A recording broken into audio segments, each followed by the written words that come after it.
5 سال بعد سعودی عرب سے آیا تو سب کو دعوت پر بلایا، مگر میری ایک بہن دعوت پر نہ آئی۔ میں نے فون کیا تو اس نے کہا تمہاری بیوی نے منع کیا تھا۔ اس کی روتی ہوئی آواز سن کر میرا دل کانپ اٹھا۔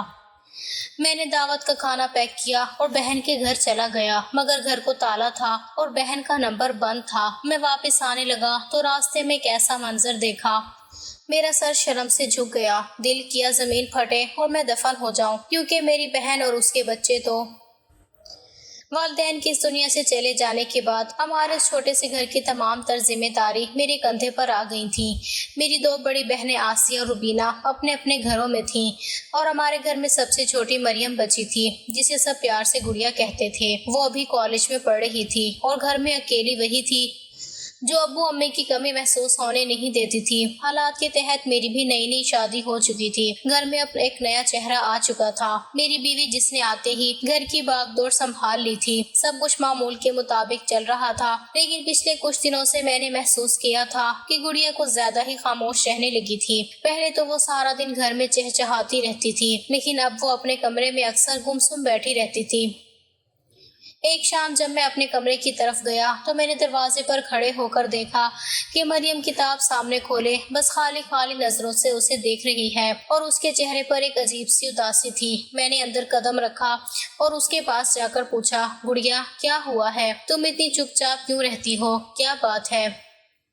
مریم نے چونک کر مجھے دیکھا اور فوراً کتاب سیدھی کرتے ہوئے کہا، کچھ نہیں بھائی، بس پڑھائی کی فکر ہے اور کچھ نہیں۔ میں نے اس کی بات پر زیادہ غور نہیں کیا، کیونکہ طالب علموں کے لیے امتحانات کا دباؤ عام بات تھی اور میں نے سوچا کہ شاید یہ اسی کا نتیجہ ہے۔ کچھ دن بعد جب میں دوپہر کو گھر لوٹ رہا تھا اور ابھی ڈرائنگ روم کے پاس ہی پہنچا تھا کہ اندر سے میری بیوی اور مریم کی آوازیں سنائی دیں۔ بیوی ذرا اونچی اور تھکے ہوئے لہجے میں کہہ رہی تھی، تم پورا دن بس کتابیں کھول کر بیٹھی رہتی ہو، کبھی میرا بھی ہاتھ بٹا دیا کرو، اکیلے کام کرتے کرتے میری جان نکل جاتی ہے، تم کم از کم اپنے حصے کا کام تو کر لیا کرو۔ باہر کھڑے ہو کر میں نے جب یہ سنا، میرے قدم وہیں رک گئے۔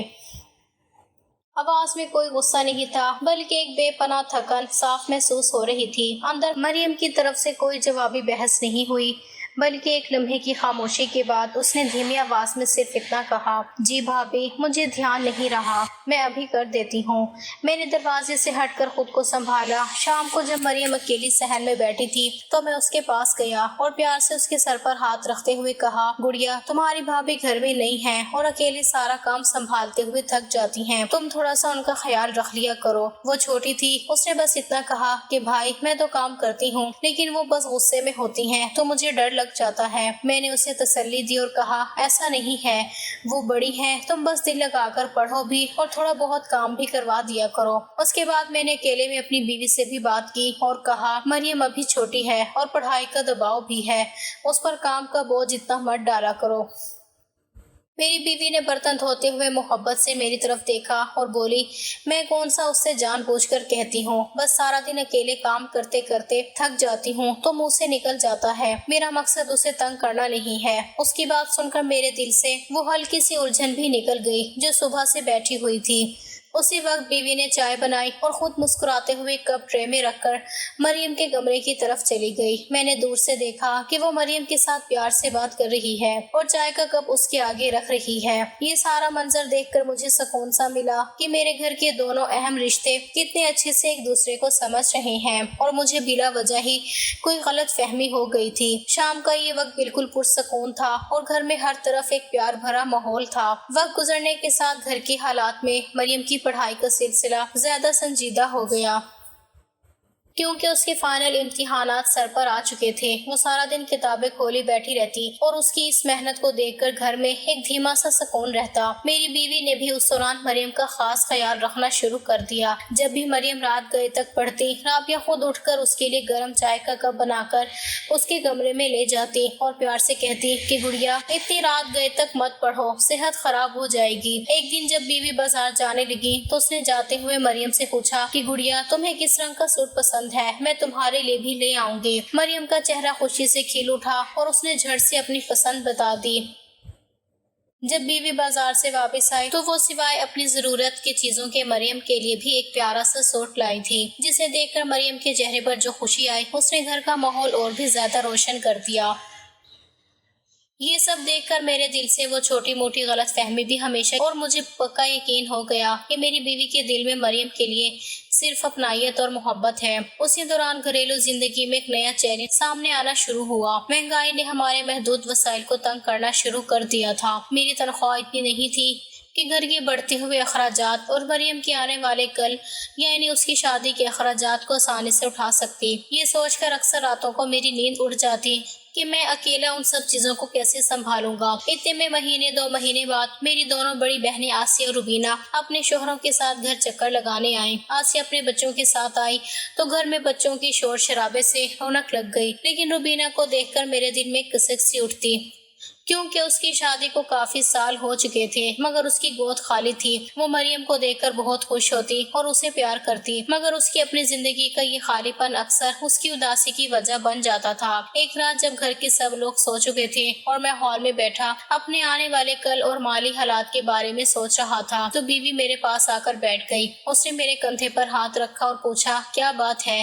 آپ اتنے پریشان کیوں ہیں؟ میں نے اپنی ساری الجھن اس کے سامنے رکھ دی اور کہا کہ گھر کے حالات اور اخراجات جس طرح بڑھ رہے ہیں اس میں مریم کی شادی کی فکر مجھے اندر سے کھا رہی ہے۔ ہمارے پاس اتنی جمع پونجی نہیں ہے۔ میری بات سن کر بیوی نے میرا ہاتھ اپنے ہاتھ میں لیا اور تسلی دیتے ہوئے بولی، آپ اس بات کی فکر بالکل مت کریں، اللہ بہتر کرے گا۔ ویسے بھی ہمارے محلے میں ایک لڑکا ہے جو بہت شریف اور اچھے گھر سے ہے۔ میں نے اس کے بارے میں سنا ہے، وہ نوکری کرتا ہے اور خاندان کا بھی اچھا ہے۔ اگر آپ کہیں تو ہم اس بارے میں سوچ سکتے ہیں۔ بیوی کی زبان سے اس طرح ایک اچھے اور مناسب رشتے کی تجویز سن کر میرے دل کو سکون ملا کہ میری بیوی صرف گھر کا کام ہی نہیں سنبھالتی بلکہ میرے دکھ سکھ میں بھی برابر کی شریک ہے۔ وقت کے ساتھ ساتھ گھر میں اب ایک ہی بڑا موضوع تھا اور وہ مریم کی شادی کا تھا۔ اپنی بیوی کی بتائی ہوئی بات کے بعد ہم نے اس رشتے پر بات چیت آگے بڑھائی، لیکن جب لڑکی والے گھر آئے اور انہوں نے معاملات کو دیکھا تو کچھ ایسی باتیں سامنے آئیں جن سے بات آگے نہ بڑھ سکی۔ لڑکے والوں کی طرف سے کچھ ایسی فرمائشیں اور شرائط رکھی گئیں جو ہمارے جیسے محدود وسائل والے خاندان کے بس کی بات نہیں تھی۔ وہ چاہتے تھے کہ شادی کے تمام اخراجات اور دوسری چیزیں ہمارے ذمہ ہوں جنہیں پورا کرنا میرے لیے ممکن نہیں تھا۔ ہم نے اس پہلی ناکامی کے بعد ہمت نہ ہاری اور کچھ دن بعد ایک اور جگہ سے بات چلی۔ وہ لوگ مریم کو دیکھنے آئے، سب کچھ ٹھیک لگ رہا تھا، لیکن جب بات چیت فائنل ہونے لگی تو لڑکے والوں اور اس کے گھر والوں کی طرف سے ایک اور شرط رکھ دی گئی کہ مریم شادی کے بعد اپنی پڑھائی جاری نہیں رکھے گی، اسے گھر پر رہنا ہوگا۔ یہ سن کر مریم خاموش ہو گئی اور میں نے اس کی آنکھوں میں اداسی دیکھ کر اسی وقت فیصلہ کر لیا کہ میری بہن کی تعلیم اس کی اپنی خوشی ہے اور میں اس کی اس مجبوری کا سودا نہیں ہونے دوں گا۔ میں نے نرمی سے ان لوگوں کو معذرت کر دی اور رشتہ وہیں ختم ہو گیا۔ ان دونوں جگہوں سے بات نہ بننے کے بعد میرے دل پر ایک بوجھ سا بیٹھ گیا کہ میں اپنی چھوٹی بہن کے لیے ایک اچھا اور محفوظ مستقبل کیسے لاؤں گا۔ ایک رات جب گھر کے سب لوگ سو چکے تھے میں اکیلا اٹھ کر بیٹھ گیا اور اپنے بینک اکاؤنٹ کی پاس بک اور گھر میں رکھی کل جمع پونجی نکال کر گننے لگا۔ وہ رقم اتنی کم تھی کہ اسے کام سے تقریب بھی مشکل سے ہونی تھی۔ یہ سوچ کر میرا دل بیٹھنے لگا کہ ماں باپ کے بعد اگر میں ہی اپنی بہن کے لیے کچھ نہ کر سکا تو اس دنیا میں اس کا کون ہوگا۔ میں نے بہت سوچا اور اس نتیجے پر پہنچا کہ پاکستان میں رہ کر اس محدود تنخواہ اور حالات میں مریم کی شایان شان شادی کرنا ناممکن ہے۔ مجھے اب کوئی بڑا قدم اٹھانا ہی ہوگا تاکہ میں اتنے پیسے کما سکوں کہ میری بہن کا مستقبل محفوظ ہو جائے۔ اگلی رات جب کھانا کھانے کے بعد ہم دونوں اکیلے بیٹھے تھے تو میں نے بیوی سے اپنے دل کی بات کہی اور کہا کہ اب یہاں حالات اتنے تنگ ہو چکے ہیں کہ میں مریم کی شادی کے لیے کچھ نہیں کر پا رہا۔ اس لیے میں نے سوچا ہے کہ میں باہر کسی دوسرے ملک یعنی سعودی عرب چلا جاؤں، وہاں جا کر سخت محنت کروں گا تاکہ کچھ پیسے جمع کر کے واپس آؤں۔ میری یہ بات سن کر بیوی کے ہاتھ سے پانی کا گلاس چھوٹتے چھوٹتے بچا، اس کا رنگ پیلا پڑ گیا، اس کی آنکھوں میں آنسو آ گئے اور وہ گھبرا کر بولی، اتنی دور چلے جائیں گے آپ؟ شادی کے بعد ہم نے ہمیشہ ساتھ رہنے کا سوچا تھا اور اب آپ باہر جانے کی بات کر رہے ہیں۔ اکیلے میں گھر کیسے سنبھالوں گی؟ میں نے اس کے پاس بیٹھ کر اس کا ہاتھ اپنے ہاتھ میں لیا اور سمجھاتے ہوئے کہا، تم جانتی ہو کہ ہمارے پاس اس کے علاوہ کوئی دوسرا راستہ نہیں ہے۔ مریم کی شادی ہمارے گھر کی سب سے بڑی ذمہ داری ہے۔ اگر میں یہ قدم نہیں اٹھاؤں گا تو ہم کبھی آگے نہیں بڑھ سکیں گے۔ میری بیوی نے کچھ دیر تک اپنے آنسو روکے اور پھر خود کو سنبھالتے ہوئے ایک مضبوط لہجے میں کہا، ٹھیک ہے، اگر آپ کا یہ فیصلہ ہے اور اس سے ہمارے گھر کے حالات بہتر ہوتے ہیں تو میں آپ کو نہیں روکوں گی۔ میں یہی ہوں، سب سنبھال لوں گی، آپ بس اپنی فکر کریں۔ بیوی کی اس بات نے میرے دل کا آدھا بوجھ ہلکا کر دیا کہ مشکل وقت میں وہ میرے ساتھ کھڑی ہے۔ اس بات کو کچھ ہی دن گزرے تھے کہ محلے میں ہی ایک اور جگہ سے مریم کے لیے بہت ہی اچھا رشتہ آیا۔ لڑکا خود بھی محنتی تھا، اس کے گھر والے بھی دیندار اور سلجھے ہوئے لوگ تھے۔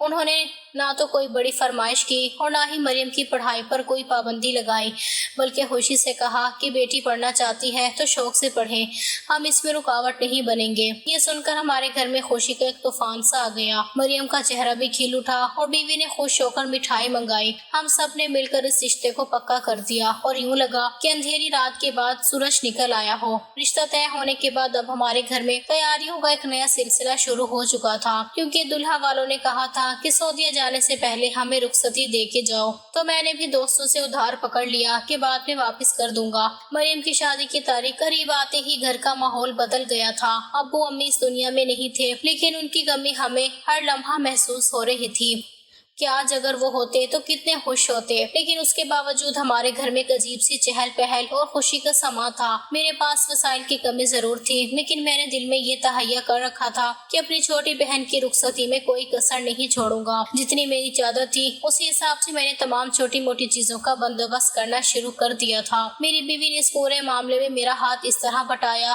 کہ مجھے ایک لمحے کے لیے بھی یہ محسوس نہیں ہوا کہ گھر میں کوئی بڑی عورت موجود نہیں ہے۔ رابعہ صبح سے لے کر رات تک مریم کے ساتھ لگی رہتی تھی۔ وہ کبھی خود بازار جاتی اور مریم کے لیے کپڑے پسند کرتی، تو کبھی جہیز کی چھوٹی موٹی چیزوں کو بیٹھ کر سلیقے سے ٹرنک میں ترتیب دیتی تھی۔ میں اکثر دیکھتا کہ وہ دونوں بیٹھ کر ہنسی مذاق بھی کر رہی ہیں۔ شادی سے 2 دن پہلے جب گھر میں مہندی کا چھوٹا سا فنکشن تھا اور سب لوگ اپنے اپنے کاموں میں مصروف تھے، تو مریم اکیلے ہی کمرے میں بیٹھی ہوئی تھی۔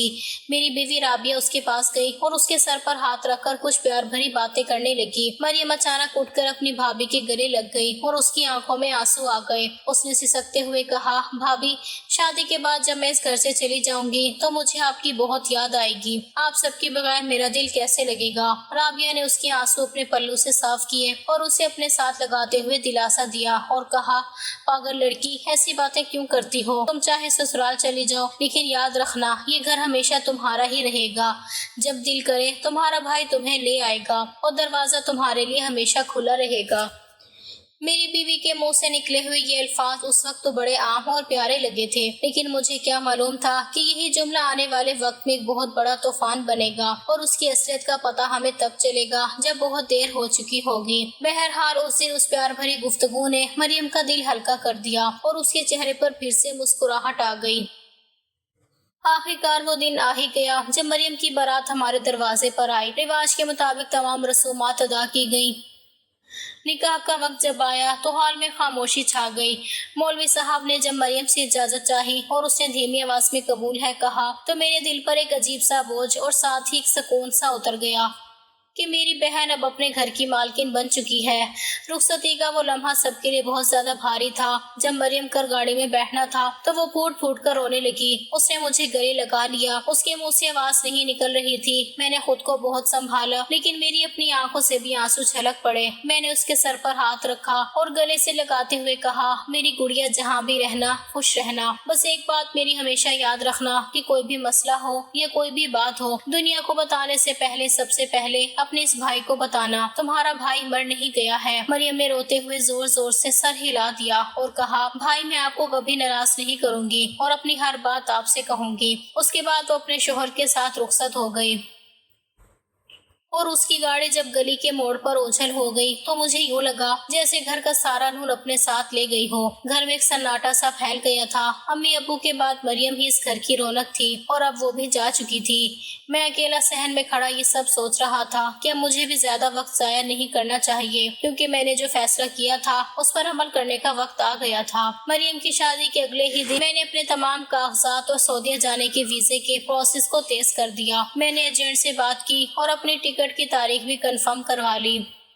رابعہ نے جب دیکھا کہ میں اب جانے کی تیاری مکمل کر رہا ہوں تو وہ میرے پاس آئی اور اس نے میرا بیگ پیک کرتے ہوئے کہا کہ آپ اتنی جلدی کیوں کر رہے ہیں؟ ابھی تو مریم کی رخصتی کو 4 دن بھی پورے نہیں ہوئے اور آپ ٹکٹ لے کر بیٹھ گئی ہیں۔ میں نے اسے پیار سے سمجھایا اور کہا کہ جتنی جلدی میں وہاں جا کر سیٹ ہو جاؤں گا اتنی ہی جلدی ہمارے حالات بہتر ہوں گے، ورنہ مریم کی شادی کے قرض اور گھر کے اخراجات ہمیں آگے چل کر بہت زیادہ پریشان کریں گے۔ رابعہ نے میری مجبوری کو سمجھا اور مزید کچھ نہ کہا۔ اس نے خاموشی سے میرے کپڑے استری کر کے رکھ دیے اور اپنے ہاتھوں سے میرا سارا سامان ایک سوٹ کیس میں بند کر دیا۔ اس کے بعد کے 2 دن کیسے گزرے مجھے خود پتہ نہیں چلا، بس سامان کی پیکنگ اور رشتہ داروں کا آنا جانا لگا رہا۔